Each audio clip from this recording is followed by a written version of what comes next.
മോഹത്തിന്റെ പേരിൽ പോകരുതേ, ലോകത്തിന്റെ വീതിയിൽ വീഴരുതേ. മോക്ഷത്തിന്റെ മാർഗങ്ങൾ തുറന്നു തരാം, സ്വർഗത്തിന്റെ തോണിയിൽ തുഴഞ്ഞു നീങ്ങാം. നമുക്ക് ഏറ്റവും നല്ലത് എന്താണ്? ദൈവത്തിന്റെ മോഹങ്ങൾക്കനുസരിച്ച്, ദൈവത്തിന്റെ സ്വപ്നങ്ങൾക്കനുസരിച്ച് ഞാൻ ജീവിക്കുന്നതല്ലേ വലുത്. അല്ലാതെ എന്റെ സ്വപ്നങ്ങൾക്കനുസരിച്ച് ദൈവത്തെ കൊണ്ടുവരുന്നത് അല്ലല്ലോ നല്ലതാണോ? നിങ്ങൾ തന്നെ പറ. നിങ്ങൾക്ക് നിങ്ങളെക്കുറിച്ചുള്ള സ്വപ്നങ്ങളാണോ വലുത്, അതോ ദൈവത്തിന് നിങ്ങളെക്കുറിച്ചുള്ള സ്വപ്നങ്ങളാണോ? ദൈവത്തിന് നിങ്ങളെക്കുറിച്ചുള്ള സ്വപ്നങ്ങളാണെങ്കിൽ അതെന്താണെന്ന് ദൈവസന്നിധി പോയി ചോദിച്ചറിയുന്നതിനാണ് പ്രാർത്ഥന. നിങ്ങളുടെ ആഗ്രഹങ്ങളുമായിട്ട് ചെല്ലുമ്പോൾ ദൈവം നിങ്ങളുടെ ആഗ്രഹങ്ങളെ ശുദ്ധീകരിക്കുന്നു. അങ്ങനെ നമ്മൾ കാര്യങ്ങൾ മനസ്സിലാക്കി കഴിയുമ്പോൾ പിന്നീട് നമുക്ക് നമ്മുടെ ആവശ്യങ്ങളെ സ്തോത്രത്തോടെ അറിയിക്കാൻ പറ്റും. ഹല്ലേലൂയ. പിടിച്ചു വെച്ച് പ്രാർത്ഥിക്കുന്നതിൻ്റെ ഒരു പ്രോബ്ലം ഞാൻ പലപ്പോഴും കണ്ടിട്ടുള്ള ഒന്ന് നമ്മുടെ ബിലയാമിൻ്റെ കാര്യത്തിലാണ്. ബിലയാം പിടിച്ചു വെച്ച് പ്രാർത്ഥിച്ച ഒരു വ്യക്തിയാണ്. ബിലയാം നമ്മൾ ഉദ്ദേശിക്കുന്നതിനേക്കാളും നല്ലൊരു മനുഷ്യനാണ്. ഈ പഴയ നിയമത്തിലെ പല ദുഷ്ട കഥാപാത്രങ്ങൾ നമ്മൾ പറയുന്നവരും നമ്മളെക്കാളും ഭേദമാണ്. ഈ ബിലയാമിൻ്റെ ചരിത്രം നമ്മൾ പഠിക്കുമ്പോഴത്തേക്ക് ബാലാക്ക് കുറേ ആളുകളെ അവൻ്റെ അടുത്ത് പറഞ്ഞു വിട്ടിട്ട് പറഞ്ഞു, ഒരു ജനം വന്ന് കിടക്കുന്നു, ആ പരീക്ഷയെ നീ വന്നിട്ട് എന്ത് ചെയ്യണം? ഒന്ന് ശപിക്കണം. വേറെ ഒന്നും ചെയ്യണ്ട, നീ വന്നൊന്ന് ശപിച്ചു കഴിഞ്ഞാൽ നീ അനുഗ്രഹിക്കുന്നവർ അനുഗ്രഹിക്കപ്പെട്ടവർ, നീ ശപിക്കുന്നവർ ശപിക്കപ്പെട്ടവർ, അതൊക്കെ എനിക്കറിയാം. അതുകൊണ്ട് നീ വന്നൊന്ന് ശപിക്കണം, ഞാൻ നിനക്ക് ഇന്ന ഇന്ന കാര്യങ്ങൾ തന്നേക്കാം. ഇവൻ്റെ അടുത്ത് ഈ ആളുകൾ വന്നു കഴിഞ്ഞപ്പോഴത്തേക്ക് ഇവൻ എന്താ പറയുന്നത്? ബിലയാം പറയുന്നതെന്നറിയാമോ? അതെ, നിങ്ങൾ എന്നെ വിളിച്ച ഉടനെ വന്ന് കാണുന്നവരെല്ലാം ശപിക്കാനും കാണുന്നവരെല്ലാം അനുഗ്രഹിക്കാനും ഉള്ള ഒരു പ്രവാചകനല്ല ഞാൻ കുറച്ച് ഡിഫറൻറ്റാണ്. നമ്മുടെ പ്രവാചകന്മാർ അതുപോലും പറയത്തില്ല. എവിടെ ശപിക്കാനുള്ള ആൾക്കാർ ഞാൻ വരാം എന്നേ പറയത്തുള്ളൂ. ഇദ്ദേഹം പറഞ്ഞെന്താണെന്നറിയാമോ? യഹോവ എന്നോട് കൽപ്പിക്കുന്ന ഒഴികെ മറ്റൊന്നും എനിക്ക് ചെയ്യാൻ കഴിയത്തില്ല, അതുകൊണ്ട് നിങ്ങളിവിടെ താമസിക്കുക. ഞാൻ ദൈവത്തോടൊന്ന് ചോദിക്കട്ടെ, ഞാൻ അവിടെ പോയി ശപിക്കണോ വേണ്ടെന്നുള്ള ദൈവത്തോട് ചോദിച്ചു. കർത്താവ് പറയുന്ന അല്ലാതെ എനിക്കൊന്നും ചെയ്യാൻ പറ്റത്തില്ല. അതുകൊണ്ടാണ് ഞാൻ പറഞ്ഞത് ബിലയാം ഇന്നുള്ള പലരേക്കാളും ഭേദമാണ്. ഇല്ലേ? നമ്മൾ ബിലയാമിനെ വളരെ മോശക്കാരനായിട്ട് കാണുമെങ്കിലും ഈ കാര്യത്തിൽ അവൻ എന്താണ് സ്ട്രിക്റ്റ് ആയിട്ട് പറഞ്ഞു, ദൈവം പറയുന്ന അല്ലാതെ വേറെ ഒന്നും ഞാൻ പറയത്തില്ല. അത് തന്നെ ഒരു വലിയ കാര്യമല്ലേ?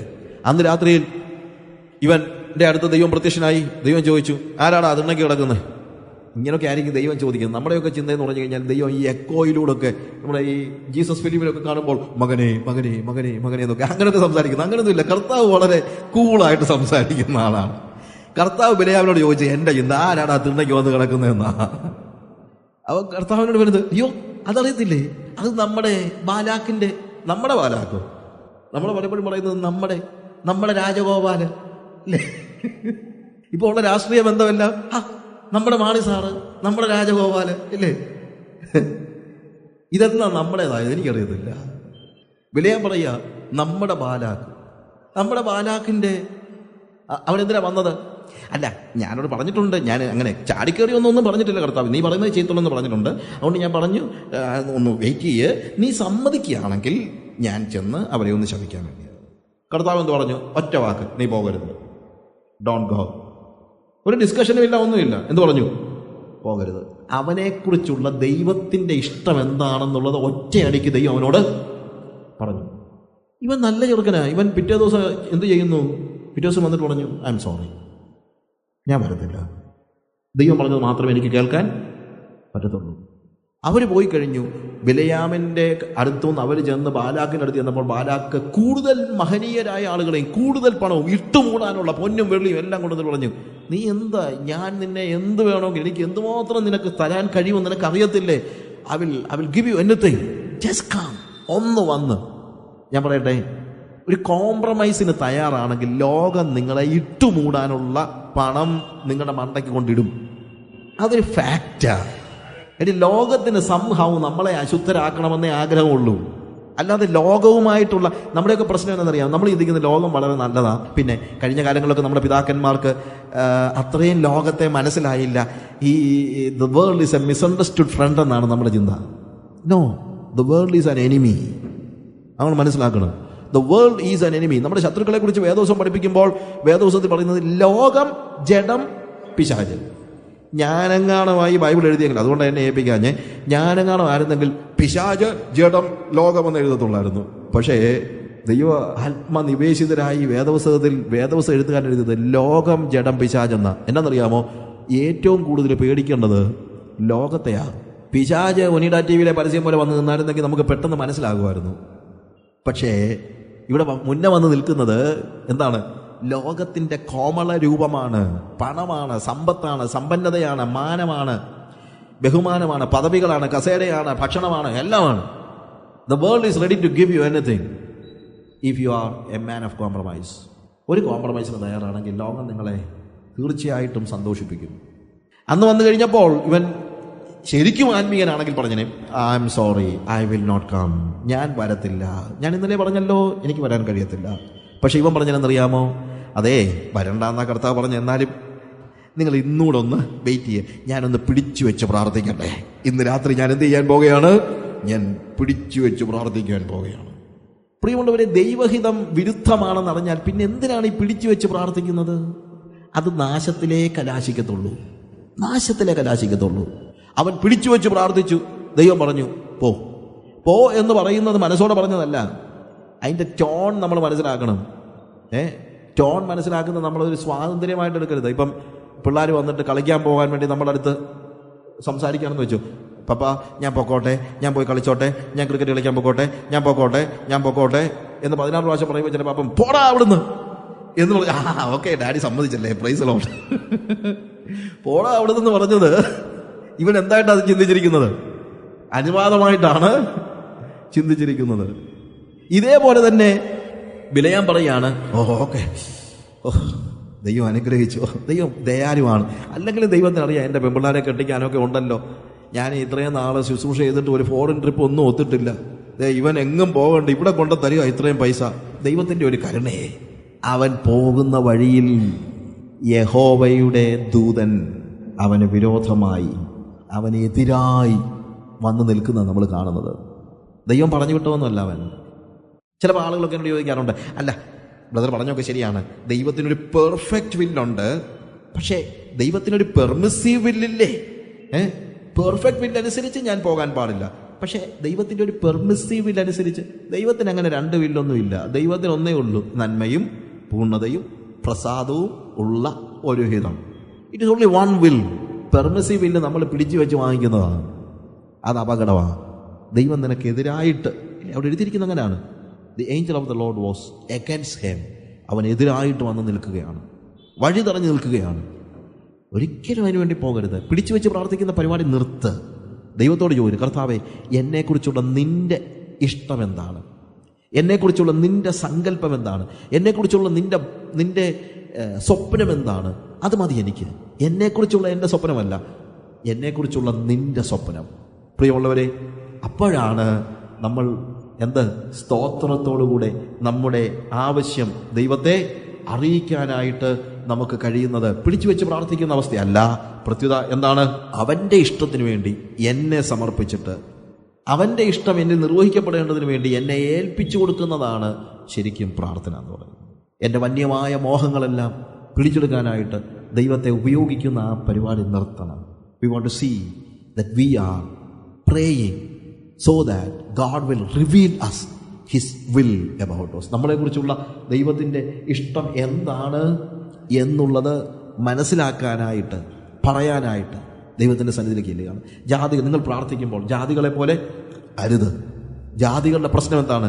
അവർ ജൽപ്പനം ചെയ്യുന്നു. ജൽപ്പനം ചെയ്യുന്നു പറഞ്ഞു കഴിഞ്ഞാൽ വാക്കുകൾ കൂടുതൽ ആവർത്തിക്കുന്നതല്ല, പ്രത്യുത അവരുടെ അധരം മാത്രമാണ്. അധരം സജീവമാണ്, ഹൃദയം സജീവമല്ല. അധരം സജീവമാണ്, അവരുടെ തല സജീവമല്ല, അവരുടെ ബോധ്യങ്ങൾ സജീവമല്ല. നമ്മുടെ പ്രാർത്ഥന അതാകരുത്. നമുക്ക് ദൈവം കൂളായിട്ട് കയറി ചെന്ന് നമുക്ക് നമ്മുടെ ഹൃദയത്തിലുള്ളത് പകർന്നു കൊടുക്കാൻ അവസരം തന്നിട്ടുണ്ടല്ലോ, അനുവാദം തന്നിട്ടുണ്ടല്ലോ. പിന്നെ എന്തിനാ ജൽപ്പനം നടത്തുന്നത്? വളരെ കൂളായിട്ട് അവനോട് സംസാരിക്കുക. നമ്മുടെ വാക്കുകൾ ഹൃദയത്തിൽ വികാരങ്ങളും തലയിൽ ബോധ്യങ്ങളും നൽകുന്ന വാക്കുകളായിരിക്കണം. അതിഭാഷണത്താൽ ഉത്തരം കിട്ടുമെന്നാണ് അവർ ചിന്തിക്കുന്നത്, നമ്മളല്ല. ആര്? ജാതികൾ ചിന്തിക്കുന്നത്. നിങ്ങളുടെ കാര്യത്തിൽ അങ്ങനെ ആകരുത്. നിങ്ങളുടെ ആവശ്യങ്ങൾ ഇന്നതെന്ന് നിങ്ങൾ പ്രാർത്ഥിക്കും മുമ്പേ നിങ്ങളുടെ സ്വർഗസ്വപിതാവ് അറിയുന്നുണ്ട്. അവർ God knows what we need. എൻ്റെ ആവശ്യം എന്താണെന്നുള്ളത്, എൻ്റെ ആഗ്രഹങ്ങളുമായിട്ട് ഞാൻ ദൈവത്തിൻ്റെ സന്നിധി ചെല്ലുമ്പോൾ കർത്താവ് എന്ത് ചെയ്യുന്നു? അവൻ എന്നോട് എൻ്റെ ആവശ്യങ്ങൾ എന്താണെന്നുള്ളത് ഇങ്ങോട്ട് അറിയിക്കുന്നു. അങ്ങനെ ഞാൻ അത് അറിഞ്ഞു കഴിയുമ്പോൾ എനിക്ക് സ്തോത്രത്തോടുകൂടെ ദൈവത്തിൻ്റെ അടുത്ത് എൻ്റെ ആവശ്യങ്ങളെ അറിയിക്കാൻ കഴിയും. പിന്നെ എനിക്ക് പ്രാർത്ഥിക്കാം. ദൈവത്തിൻ്റെ ഇഷ്ടം എന്താണെന്നുള്ളത് അറിഞ്ഞു കഴിഞ്ഞാൽ പിന്നെ എനിക്ക് പ്രാർത്ഥിക്കാം. പിന്നെ എനിക്ക് മടുത്തു പോകാതെ പ്രാർത്ഥിക്കാം, ഇടപെടാതെ പ്രാർത്ഥിക്കാം, സ്തോത്രത്തോടുകൂടെ പ്രാർത്ഥിക്കാം. പക്ഷെ അതിനു മുമ്പ് എന്ത് വേണം? എൻ്റെ ആഗ്രഹങ്ങളല്ല പ്രാർത്ഥിക്കേണ്ടത്. എന്താ പ്രാർത്ഥിക്കേണ്ടത്? എൻ്റെ ആവശ്യങ്ങൾ.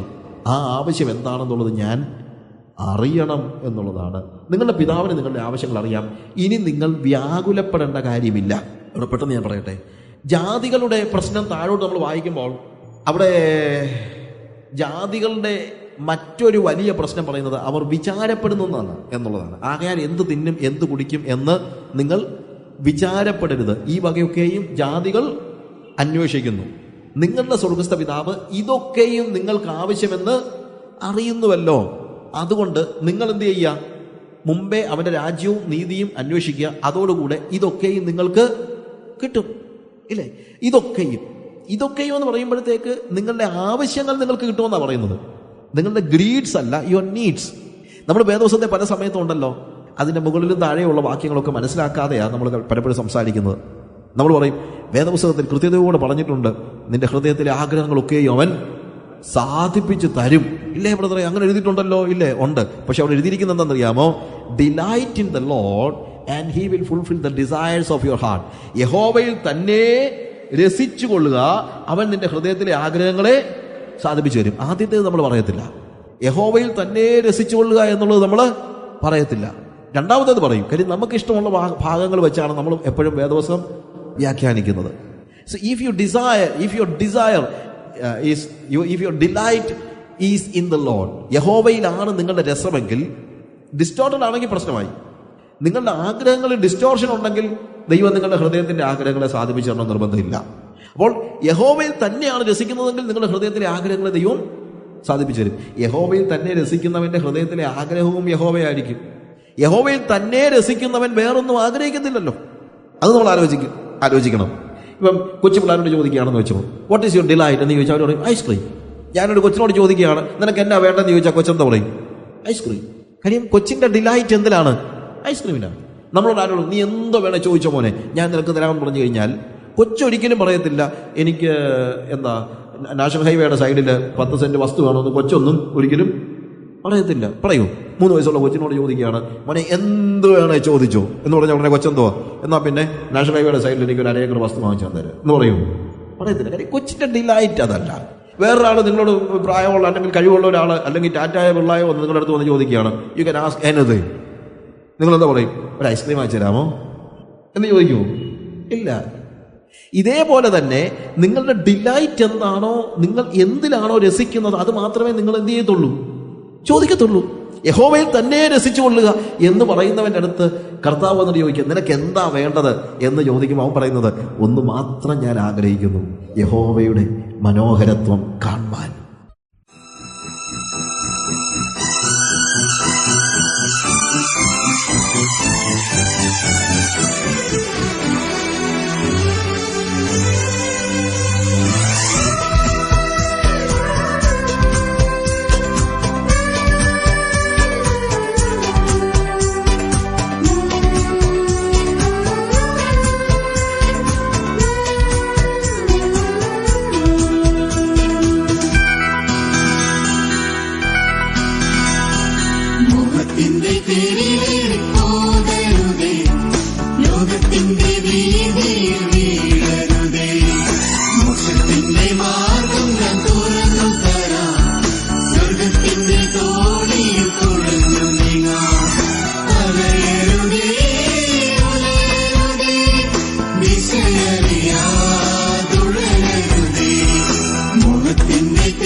ലോകത്തിന്റെ വീതിയിൽ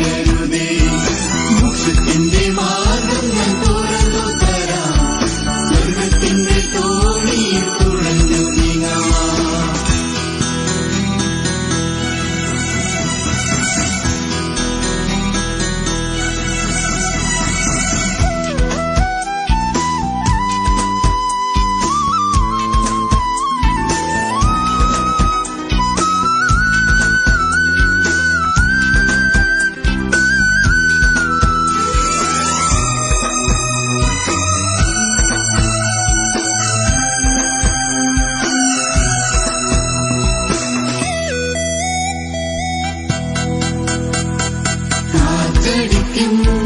കടലിളകും ഭയമരുതേ, പതരരുതേ.